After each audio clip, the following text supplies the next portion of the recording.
Sahabat Kompas.com, Rusia menjadi negara yang mendapatkan sanksi terbanyak di dunia dalam kurun waktu 11 hari. Sejak menginvasi Ukraina pada 24 Februari 2022, jumlah sanksi Rusia telah mencapai 5.532 pada 7 Maret 2022. Total sanksi yang diterima Rusia telah melewati Iran, negara yang sebelumnya menjadi pemegang sanksi internasional terbanyak. Rusia sebenarnya telah berjibaku dengan sanksi ekonomi sejak mencaplok Crimea pada tahun 2014. Tapi bedanya saat itu, mayoritas sanksi hanya datang dari Amerika Serikat, sementara untuk saat ini, sanksi datang dari hampir seluruh negara. Kini Uni Eropa akan memberikan sanksi dengan melepas ketergantungan impor gas, minyak dan batu bara dari Rusia. Kemudian Amerika Serikat yang mengumumkan larangan impor minyak dan komoditas energi lainnya dari Rusia. Today, I'm announcing the United States is targeting the main artery of Russia's economy. We're banning all imports of Russian oil and gas and energy. That means Russian oil will no longer be acceptable at U.S. ports, and the American people will deal another powerful blow to Putin's war machine. This is a move that has strong bipartisan support in the Congress and I believe in the country.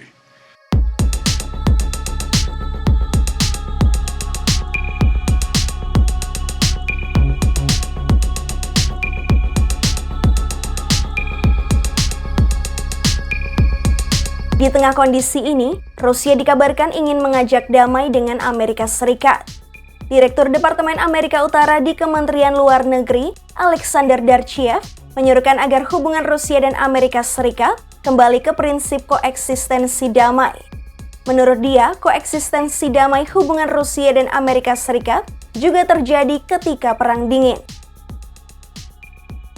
Menanggapi hal ini, Menteri Luar Negeri Amerika Serikat Antony Blinken mengatakan koeksistensi damai yang dimaksud Darchiev justru tak sesuai realitanya.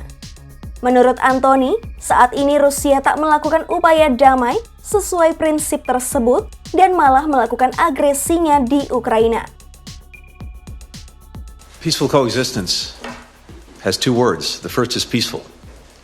And Russia is doing everything in its power to make a mockery of that word through its aggression on Ukraine. So, if Russia wants to engage in peaceful coexistence, which of course, in principle, we welcome, it needs to start by actually making good on the word peaceful and ending the war, the aggression that it is committing in Ukraine. It's pretty straightforward.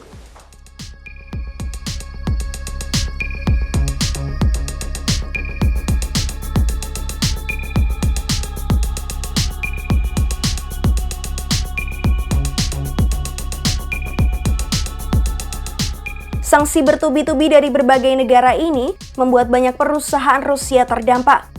Mereka mulai menghadapi masalah ketika mengamankan pembiayaan untuk menjual minyak mentah dan produk minyak. Selain itu, ketersediaan kapal tanker juga menjadi hambatan lantaran perusahaan asuransi memilih untuk mengambil jeda. Terkait hal ini, Wakil Perdana Menteri Rusia Alexander Novak meyakini bahwa situasi tersebut dapat diselesaikan.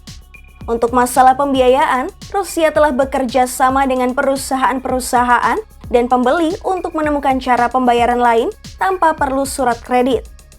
Rusia juga disebut akan menutup produksi minyak mentahnya jika embargo semakin meluas.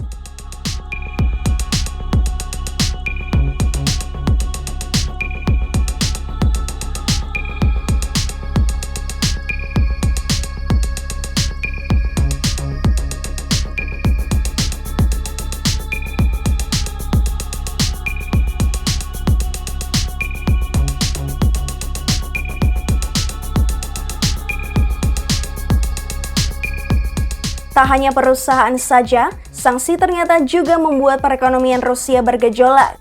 Juru bicara Kremlin Dmitry Peskov mengakui bahwa dampak sanksi-sanksi tersebut belum pernah terjadi sebelumnya. Meski begitu, pemerintah Rusia telah mengambil langkah-langkah untuk menstabilkan keadaan. Ситуация абсолютно беспрецедентная.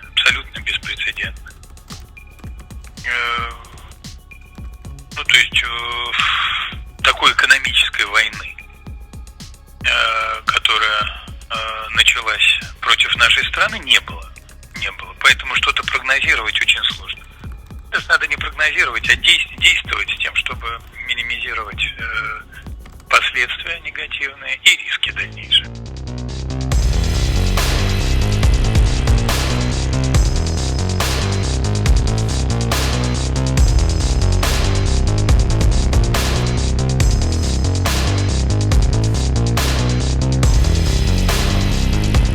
Sementara itu, upaya penyelesaian konflik Rusia dan Ukraina hingga kini masih belum mencapai titik temu.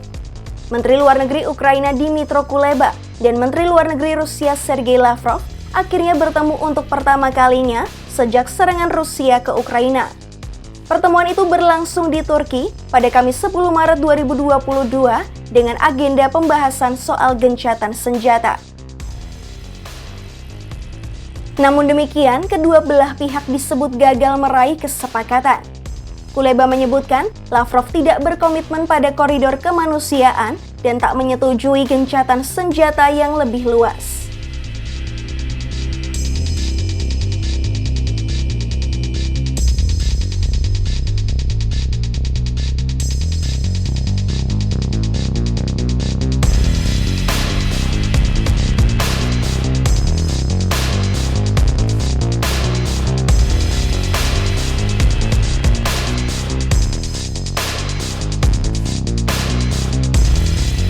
Demikian news update, simak informasi terupdate lainnya hanya di kompas.com, jernih melihat dunia.